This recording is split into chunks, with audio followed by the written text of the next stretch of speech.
My book, Heaven, is a book which, in some ways, is certainly one of my favorite subject matters.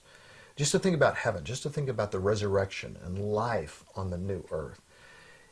From the responses I've gotten to the Heaven book, there are so many people who have said, I've always thought of heaven as this far off, float up in the clouds, ghostly type of existence. And very honestly, I've never been excited about it. Well, there's a reason why we would never be excited about heaven if we think it's that, because it's like you can't develop a taste for gravel because God didn't make us to eat gravel or to want to eat gravel.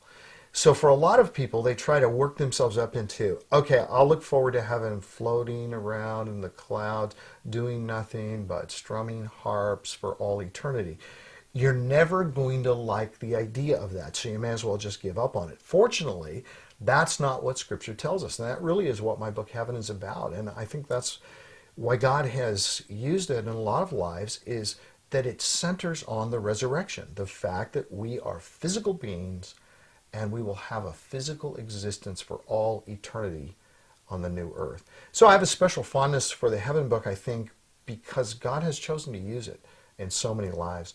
And one of the really encouraging things about the Heaven book is all of the stories that we hear at our ministry, because we'll get emails and we'll get letters from people. Sometimes we'll get a DVD of somebody's memorial service in which they're reading from the Heaven book, and there have been several teenage boys who have died in car accidents, and they'll say Heaven was his favorite book, and we used to read from Heaven, and my child had leukemia, and we'd read to them from Heaven for Kids. So all of the Heaven books have that kind of special place of having been used of God in the lives of people who are dying, and that's something very precious.